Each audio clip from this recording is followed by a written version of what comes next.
As he walked around the studio and talked about his work, Rodin worked away at a small piece of clay. He stopped at a pair of seated lovers locked in an embrace. Once again, I found myself looking at a masterpiece, one that would become famous as a symbol of romantic love. "What do you call it?" Camille asked Rodin. "The critics call it the kiss." I was on honeymoon in Paris when I visited the Rodin Museum and came across Camille Claudel's tragic story and the love story between her and Rodin, and I was just drawn to the passion and the tragedy and the tremendous story. I carried out research partly in Paris on my honeymoon, and a year later, on our first anniversary, visiting Rodin's museum, his studios, and Jessie and Camille's studios, looking at Rodin's art, Camille's art, and contemporary art. And also some practical research. A friend of mine is an artist who works in marble, which is quite rare nowadays. And he took me to the Glasgow Sculpture Studios where he works and let me feel how cold it is, because it's working outside, there's a lot of marble dust. And he let me touch and break marble, and I was quite surprised by how friable it was, how delicate. It's like sugar almost. And that was interesting to get the feel and the touch and the smell of a stone sculpture studio. I tied my hair back with a strip of cloth and unwrapped the batch of clay.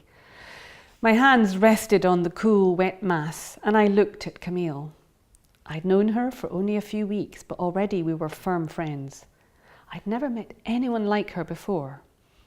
I studied the shape of her head, how she scowled as her fingers dabbed and smudged the clay, and, ignoring the model, began to work until I had the outline of her head. I grew excited as the sculpture came to life between my hands, and Camille's features emerged from the rough clay. It was the best work I had ever done.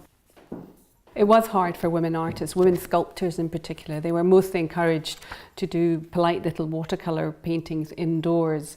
But Jessie and Camille worked in a studio, worked in clay, and Camille worked in stone, which was hard work, physically hard work, lumping big lumps of clay, hefting big lumps of clay about.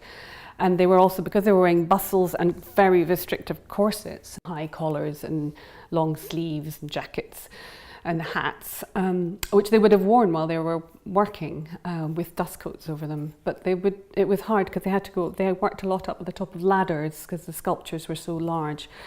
So trailing big heavy skirts in the dust and carrying big lumps of wet clay across the studio. So in fact, I've got a scene where Jessie is fed up with wearing all this, being trackled, wearing all this, these heavy clothes, and in frustration she takes off her bustle and she takes off her heavy skirt and her jacket, and she works in her chemise and her bloomers. South of France, September 1929. I had searched for Camille for 40 years. Now I was scared of what I would find. I had always believed we would meet again, but not like this.